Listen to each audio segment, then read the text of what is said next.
యేసుక్రీస్తు వారికి ఎప్పటికైనా యోధా తనను అప్పచెప్పేస్తాడన్న సంగతి పూర్తిగా తెలిసిన ఎందుకు తన పాదాలు పట్టుకున్నాడు? మీరు చెప్పండి. మీరు పట్టుకోగలరా? తప్పు లేకపోతే తల దించుకోను. మరి ఏం చేస్తావు? తప్పు నా వైపు ఉంది కాబట్టి తల దించుకుంటున్నా, లేకపోతే తల తీసుకునేవాడట. అబ్బా ఏం డైలాగ్ రా బాబు నాయన. ఇప్పుడు యేసుక్రీస్తు వారి దగ్గరికి వెళ్ళి శుభవచనం చెప్పాడట. ఏం చెప్పాడు? శుభవచనం చెప్పాడట.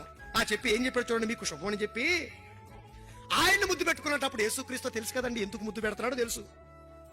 ఏమంటే వాళ్ళతో గుర్తించడానికి ముద్దు పెడతాడని యేసుక్రీస్తుని తెలుసు. కానీ ఏం మాట్లాడండి ఆయన? చెలికాడా. బాబ్బా ఏంటి ఆ పదం చూడండి, చెలికాడా. ఏంటి చంపేవాడిని చంపుతున్న వాళ్ళని చూసి చెలికాడన్న మాట మన నోట్లోంచి వస్తుందండి? అసలు వస్తుందండి? ఎవడు ఏమనకపోయినా పెట్టరేగిపోతావే, సెలరేగిపోతావే. ఈ నోట్లో నాలికాడే డాన్స్ వలన ఎన్ని మాటలు వస్తాయండి. చెలికాడా ముద్దు పెట్టి నన్ను అప్పచెప్పితేవా యోధా. ఏమైపోవాలని ఇప్పుడు యోధా?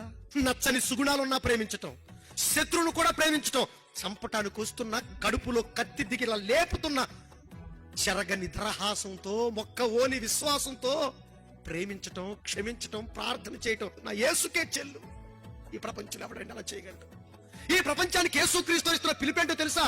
కీడు చేత నువ్వు ఎవరిని జయించలేవు, మేలు చేతే ఒక మనిషిని జయించగలవని చెప్పాడు.